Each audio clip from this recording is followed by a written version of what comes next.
Hey guys, this is the American Anime Otaku here with one of my biggest influence for this show. Oh, sure. Doug Walker. Hello. So let's start out. Feel to ask me a few questions anytime. What was your inspiration for the Nostalgia Critic?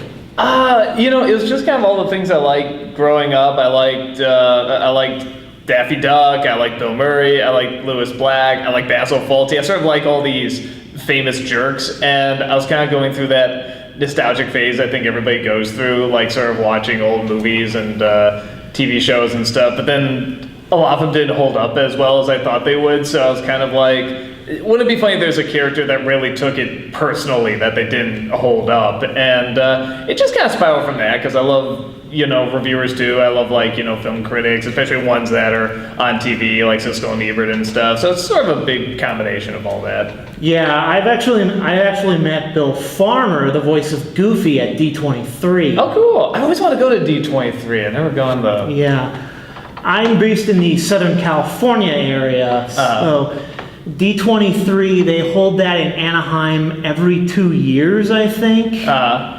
And it's basically, they say it's a fan convention, but in reality, it's a Disney industry-wide convention. Yeah, it's kind of what it looked like. It didn't look like a bunch of fans just put us together. This looks like it has Disney stamp all over it. In fact, they hold the Disney Legends award ceremony there, which is the highest honor. Oh, that's cool. I didn't know that. It is the highest honor a person can receive from the company. And they hold that at D23? Yeah. Oh, I didn't know that. Okay. Like, that's really cool. Last year, Johnny Depp for Pirates of the Caribbean series won an award. What's his name? The composer for The Nightmare of Elm Street. Danny Elfman. I think you mean Nightmare Before Christmas. Nightmare Before Christmas. Okay. Nightmare on Elm Street I don't think is a Disney film. No, it isn't. That'd be the most awesome Disney film ever, but I don't think it's a Disney film. Yeah, Nightmare Before Christmas, Danny Elfman won an award.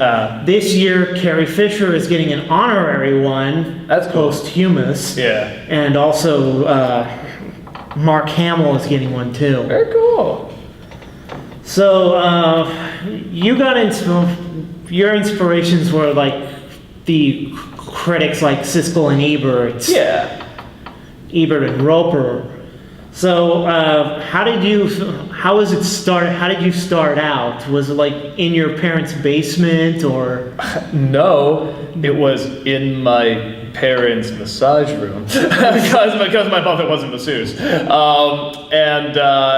Yeah, it was one of those things where it was just a hobby. YouTube was just starting to become like really, really big, and I saw like James started doing his thing, and James Rolfe doing his Angry Video Game there, and I thought, well, okay, because I started having this idea for being a movie critic and stuff, and with this comedic edge, like I said, sort of Lewis Black meets Siskel and Ebert, and I said, well, okay, if he's doing well, maybe there is an audience for this, maybe I should try this, and it was just like a once-a-month thing, and in between I would do these things called 5-second movies, which was editing down famous films down to roughly 5 seconds, and those really caught on, and I tried doing Nostalgia Critic, and that really caught on, and that guy named Mike Mashad came along, said he was starting a new company called Channel Awesome, said, you got all these views, you got these people looking at you, but you're not making anything on it. You're not making a living on it. I can make it where you can make a living on it. I can give you a website, and I can, to budget us all out and stuff like that. You just got to do X amount of videos per week, including a Nostalgia Critic. And I said, yeah, let's try it. And he created that community of reviewers. He sort of created the site, and all the bloggers come together and stuff like that. And it's just gone, really great from there. And it's just the coolest thing. Like I said, I thought at the most they have like a YouTube channel, and now it's like there's a website dedicated to it. Yeah. Like, to me, that's so crazy because I know nothing about putting that stuff together. Everything I've learned on my own. Yeah. Through video editing with Premiere, Photoshop, Adobe Dreamweaver. I learned all that on my own. Awesome. Doing this. When I started, I was literally one of those toy it was a toy web camera with a with a plug-in microphone that was like for a karaoke machine. Literally. You gotta start. So, man, you look at my first video. That's definitely not the quality that it is now. So, I mean, everybody starts off. They start off somewhere. So I'm still relatively small. I was on Blip as well as along with you, but once it was bought, Blip was bought out by Maker, which was bought out by Disney. They decided to focus on their own brand and shut Blip down. So I basically had to find my audience all over again. And at a point, looking for another video hosting platform to use, I nearly gave up because YouTube's really strict on copyright, if you've noticed. No, you're kidding. So basically, I tried putting my stuff on YouTube numerous times. I've had like about 4 or 5 different accounts with them shut down over my reviews. So I nearly fell into depression thinking, you know what, I don't know if I can continue with this because there's nobody else who can compete with YouTube that would honor fair use. The closest I ever got was with Vimeo. And they're kind of on the decline now, if you've noticed. I haven't really checked it out.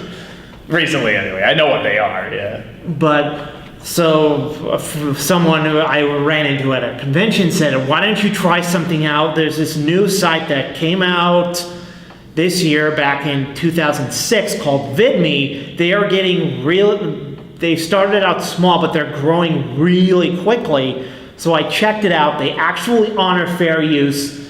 They will not take your video down unless they receive a legitimate DMCA complaint, which I really love because you don't have to prove yourself innocent with them with their stupid robots. So I really love VidMe. I think that's going to be my new home. Yeah, that's what we use when we first put out the NCs and stuff too. So yeah, I mean, they've done pretty good by us. So with VidMe, I started this year at the beginning of the year. My audience is still kind of small after Blip shut down. When I was with Blip, I got about maybe 4,000 to 5,000 views a month. But when Blip shut down, I had to start all over again with growing my audience. So VidMe is really nice with that. I think I'm not going to post as much on YouTube anymore and just solely focus on VidMe. Go for it, man.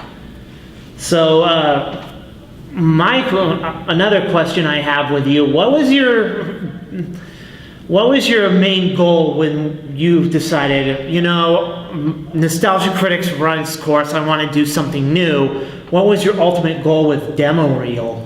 I mean, pretty much what you saw. I was trying to do a different kind of show that wasn't just a guy in front of a wall, It sort of could have, like, characters, it could expand, it could still talk about movies, but also, do some various things with, like, story and songs and characters and stuff like that. And when that wasn't getting the views that we needed, and I was kind of getting that second win for Nostalgia Critic, I did realize that I'm like, in a way, even with Demo Reel, it wasn't intended, but with Demo Reel, we're kind of talking about the movie while recreating it. We're pointing out the problems and the strengths and the flaws and stuff, much like a review is. So I said, man, maybe we can combine these two. Maybe we can still do, like, just talking in front of the wall, but we can also find new ways of doing a review that people aren't doing as much. I mean, there definitely are people that'll, like, incorporate a sketch or two, but I mean, sort of the idea that you can tell a review through a song, through characters, through a story, it's a just sort of find what you can do with this medium, this video medium, while making a review. It isn't just, I hate this, here's why. You can actually show through visuals and other means, different ways, and get your point across, and it can be kind of its own art form. Yeah, but with my budget and time constraints, considering how much time it takes to review a 12 to 24 episode anime within 2 weeks, and then write up what you want, what you think about the show, record your voice on a Blue Yeti microphone, over shots where you use clips from, it takes a lot of time. So. Yeah, no, definitely. That's always something people kind of think, like, especially in the early days. Now I think more people figured it out, but like in the early days, everyone was always kind of like, well, this guy just does this, come on, I can do this is easy, this will take no time at all. And then when they try it, they realize, okay, this actually is very time consuming, especially if you want it to be something that's entertaining and funny and consistently that way and comes out every week or every 2 weeks or whatever. So yeah, I mean, people are always shocked how much work surprisingly does go into it, but you know, I love doing it, so it doesn't feel like a lot of work, but yeah, then you sort of look at the clock, you're like, oh, I've been editing 32 hours, okay, maybe I should rest. Yeah, because with me, I'm trying to grow out of that phase. We're doing more skits with me more on the camera rather than going clip by clip, clip by clip by clip, and then all of a sudden 70% of your video is just you recording your voiceover clips. Yeah. I want to do more with me interacting with the screen, so I came up with some characters. A couple of, like, Dark Otaku, who is a arcane clone of me, like an antithesis of the American anime otaku. Then I have, who originally was called Dr. Seishingbyo, which I believe is Japanese for psychotic. He is basically an amalgamation of Dr. Insano, where basically every universe has their own Dr. Insano. And basically he's that. Then I have a new character I want to bring back called the Pony Man. Pony Man? Which is basically an anthropomorphic horse with a jacket. And basically he's a hitman. Cool. So with your biggest character, I believe that you created, other than the Nostalgia Critic, is Devil Boner. Yeah, I like that one a lot, yeah. So tell me, how did you come up with that character? I feel like that character has always kind of been in my work. He was just never quite called that, but I always liked just sort of that vision of someone just loaded with guns, has crazy hair, sort of dark circles under the eyes, grinning his teeth, usually has like a cigarette or something, and it's just totally focused on violence, I mean, to a point of insanity and stuff. And I think it was just like, I think it was in Small Soldiers, we just needed like a throwaway joke where he was supposed to be like, you know, you have the obvious villain and the obvious hero, and this like beautiful, lovely looking queen was supposed to be like the obvious village, yeah, like birds flying around and stuff, and then the obvious hero was just this totally insane, violent focused, you know, madman, you know, called Devil Boner. I mean, just something that would obviously never want to be your hero, and now a lot of people do see him as like a weird hero in this. And then the character just exploded. Yeah, literally. I just wanted to keep using that character. It was just so much fun to keep putting him in anything. So yeah, pretty much anytime I can sneak him in somewhere, I love sneaking him in. So with some of your other projects, I believe you do movie reviews with your brother, Rob. I'm disappointed he isn't here today. Yeah, I'm not. No kidding. No, I actually love traveling with him to cons. It's fun sort of working off of people and like audience members and stuff like that. And it's a ton of fun. He really is into anime too. So I mean, he especially loves coming to conventions and seeing like all the cosplays and stuff, because I love looking at the costumes, but maybe 30% of them I know what they are. So he can look at me like, oh, that's a great, you know, from this anime and that anime, that's a great Sword Art Online, that's a great Full Metal Alchemist or whatever. Like he knows like all the characters that they're referencing. So yeah, he really loves this stuff. Yeah. In my most recent review, I reviewed the 4Kids version of One Piece, which is one of the most the original attempt to bring One Piece in the U.S. was tumultuous at best, because American broadcast television for children is much more strict than those in Japan. Yeah. So they wanted to bring this show called One Piece, which was extremely popular. It blew up, and they saw the marketing potential, and they said, wow, maybe we can actually show this in the US and we can make money off of this. What turns out, it looks cute and innocent at first, like a kids show, but it involves pirates. So basically, the show was too violent for children's broadcast television. They toned it down so much that it no longer even remotely resembled the original Japanese work, and people complained, like, because of the internet pulled back the curtain to reveal we weren't getting the full product. We weren't getting what was originally, how it was originally was in Japan, and people went nuts about it. I was one of them, and Yu-Gi-Oh! Faced the same hurdles. For instance, there's certain scenes where guns are shown on soldiers' backs. Guns are not allowed to be shown at all being used on children's broadcasting. So they did it like they replaced their guns with super soakers and... That's funny. So basically I did this setup where I'm dressed as a pirate who discovered the legendary treasure One Piece. Open up the chest, there's a scroll in there, roll it up, and it says, Jack Sparrow was here. Oh, cool, man.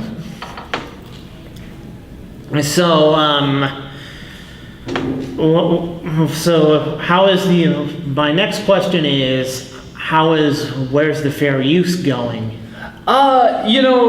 There's good things that have come from it. There's, some things that have taken a step backwards. I definitely say probably more good things have come from it, though. Like, there have been changes to both the algorithm and sort of the process. And they do now have, like, a side pod. Like, if somebody claims, this is a copyright infringement, we're going to take the money from there. And you say, no, it isn't, instead of the money going to the person making the claim until it's disproven, and then you never get that money back, there is now a side pot for that. So that's really good. And I feel like a lot of them, for us anyway, some have gotten more lenient, and we'll still get claims all the time, but when we point out, hey, this is fair use, can you please look at this again, they're being released more and more. There's only a couple studios that are usually smaller ones or like independent ones. Well,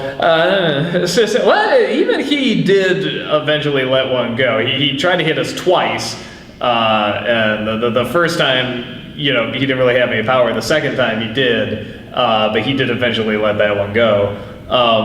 But yeah, it's. I will say it's better. It's still not good or great. There's still a lot of things that should be fixed about, and it's not an easy fix. I get it with all the studios and everything, wanting to protect their work. And now we have a new challenge with the having to have our videos advertiser friendly in order to get money. Yeah, no, and then of course there's net neutrality coming up too. The vote on that and everything. So there's still. I think because in the grand scheme of things, the internet and YouTube, are still very young, and we're still trying to catch up to. Technology has just been advancing so quickly, and we're just all running to really catch up with it, legally at least. So I think they're still trying to figure out what's the best way to sit down a law that, it's not going to make everybody happy, but who will make the most people happy, and what will offend the least, what does seem ethically sound. So I think that's where we're at now. We're still really trying to figure out just what's the best path for these to go. Because I also understand, people are uploading full movies and shows and stuff, and they're distorting it and doing all this stuff so that you can't recognize it. So I get that too, and people are doing it so much that studios can't keep up, and they can't always meet them. But yeah, it's like, again, I feel like there's definitely a compromise in there, and I think it feels like both sides are trying to work on that, but they don't always see necessarily the best way to do it. Yeah, and in my experience, it is extremely frustrating where I go onto YouTube and find entire episodes of Aikatsu, which is owned by Toei Animation. Then I put up a review of an anime by Toei Animation. It gets flagged not even 2 seconds after I upload it, blocked worldwide. Well, anime especially, from what I've heard, gets hit pretty hard with that stuff. They don't even like anything that looks like an anime character. They'll hit you pretty quick. I mean, good, bad. I don't do a ton of anime reviews, but it's like whenever we have, it usually gets hit pretty quick. Yeah.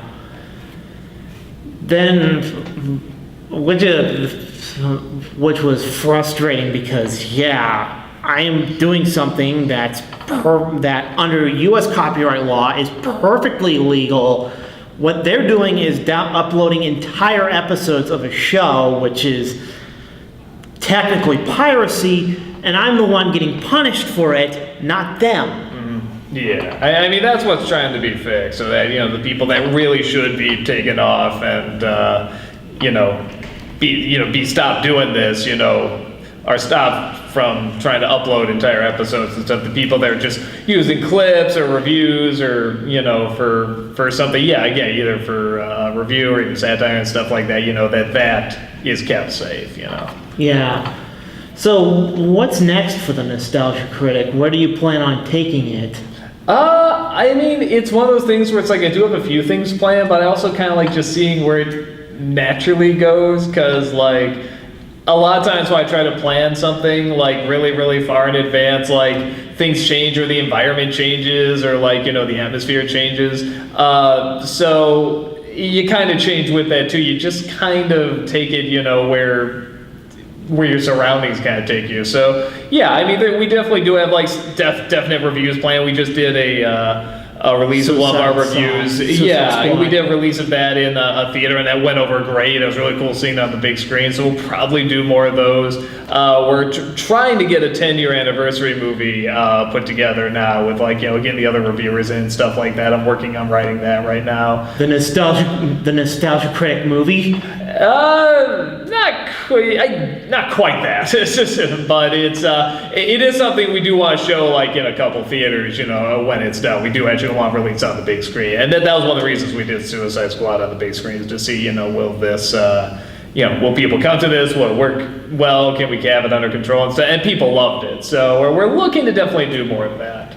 That's something I would like to see, is like a project that's much bigger than like Kick-Assia or even To Boldly Flee. That's basically a big theatrical epic. The thing with that though is that it takes a lot of time. It takes a lot of time. It takes a lot of it creates a lot of stress. It creates a lot of effort that you got put into it. So it's one of those things where it's like when you do it, it's got to be something that's like, yes, this is what I want to do. I'll sacrifice the time for it. I'll sacrifice the sleep for it. I'll put all that effort into it. So if it did ever come, it'd have to be something I was like 1,000,000% behind. Whereas now it's like I really like the stuff I'm doing now. I feel like I have total freedom over it, and it's great. I do have a really good idea for the 10-year, that we're working on now, and I definitely want to do that. We do want to up it as well, but in terms of like a movie, like say like James Rolfe did or something, it's kind of like, I'd had to find something that I really was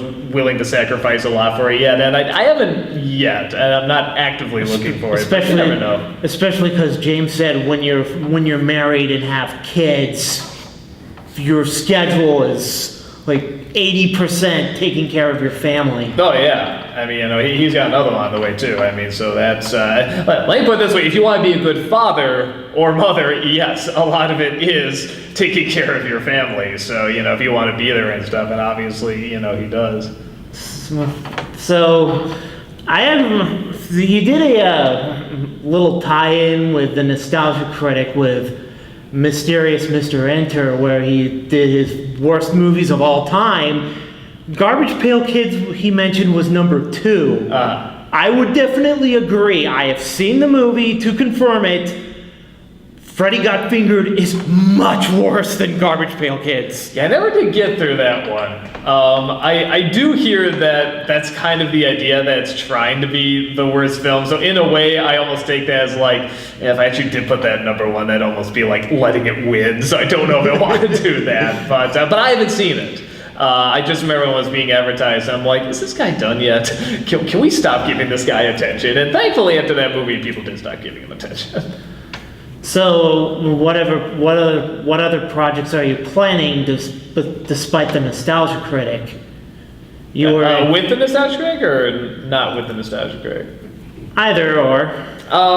We got other people working on, other various shows and stuff. There was one that we tried to get going, still gonna try and get going. Again, it's just kind of finding time, but we really liked doing it called Miscast, where we just sort of take like a popular movie role and replace it with a character or actor, so like when we have Winnie the Pooh as Hannibal Lecter, and John Bailey did this amazing voice for it. So we like to do more of those because we know a lot of people that can do great voices, and we can do some voices too. And it's just fun to write, but again, it's just finding time for it. But hopefully we can get more in there. Yeah, that's actually one of my goals, is to become a voice actor for Japanese animation. Awesome.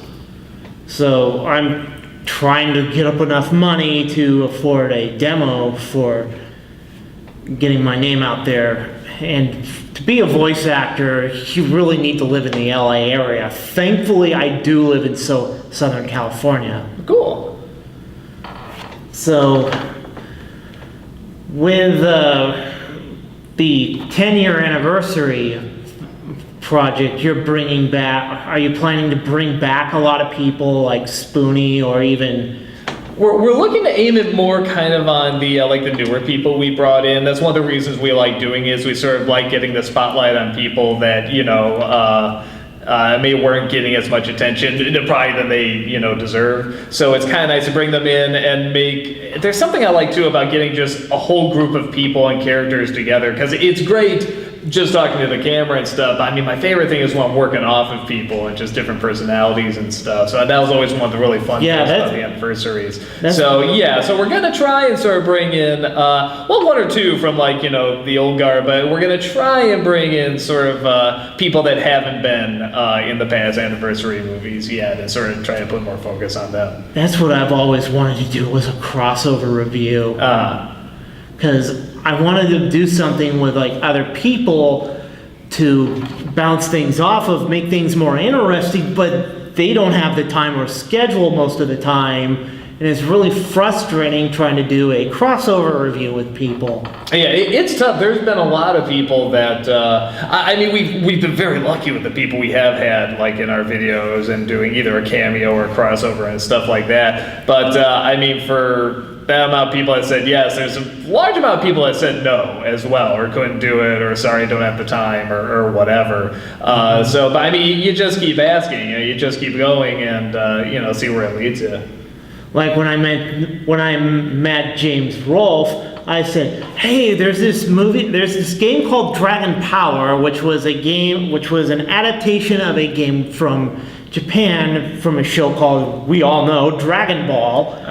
It's right up your alley. It's really, really bad and difficult for all the wrong reasons. I would like to do a crossover with that. And he's like, you know what? I'm so tied up with the movie right now. I don't think if I could ever find the time to do it in the seeable future. I'd love to do it, but I'm just so tied up with things. With the Blu-ray, and he hasn't actually come back to me. He's really difficult to contact. And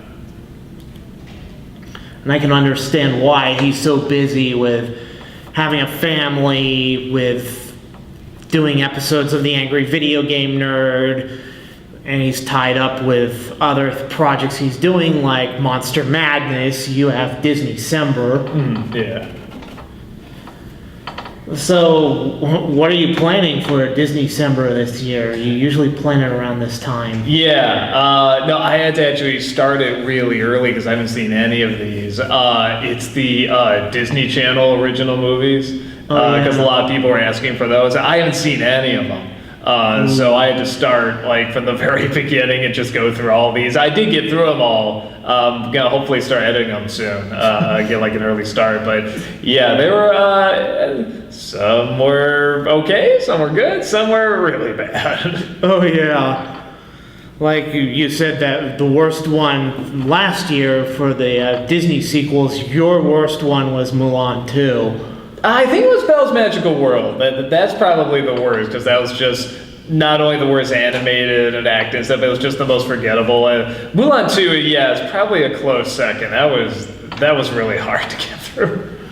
Because with I believe Bell's Magical World, that was intended to be a pilot for a TV show. Yeah. And that was the same with Atlantis Milo's Return. But because Atlantis did so poorly, they decided, you know what, we're not going to do this. Let's release what we have, direct to video, and move on from it 5 minutes. So, with that. So, I have ideas for the future as well. I really want to grow my channel. So, with the time we have left, I would like to explain what I plan for the future, if there are any things we would like to do together in the future. Okay. Bounce things off of. Keep in contact with each other. I'd love to do that. Okay. I mean, I haven't seen any of your stuff. I mean, I just met you, so I mean, on top of that, like everyone else said, I mean, I'm pretty busy too. But I mean, I'll definitely take a look if it looks like something that's like, yeah, maybe there is something here. I mean, you know, I can definitely get in contact. We can figure something out. Like, one of my best ones was Shimonetta, where it's a show that basically takes a look at a futuristic dystopian world where everything that would be considered offensive, including sexual stuff, is basically illegal. And there's these group of kids that say, you know what, this is okay as long as it's within boundaries, and they're basically going as vulgar as they possibly can to break the social norm. And it's an interesting look at how censorship may be necessary, but too much of it can actually become dangerous. Yeah. It's an interesting look, and it is like vulgar as hell. They actually had complaints from Guardian groups in Japan, its home country, saying this is too much. We want this controlled or off the air. It was that bad. And you see how things are right here. You could imagine how vulgar it would have to be for people to complain in Japan about how inappropriate it is. Yeah, no, they definitely have a different way of looking at things than we do over here. So, like, I'd like to work with Bennett the Sage as well. So, maybe if you feel like there's some room for growth, I would really love to work under the Channel Awesome banner. Oh, we're not hiring anyone right now. We got like a ridiculous amount of people, and even that's hard to juggle.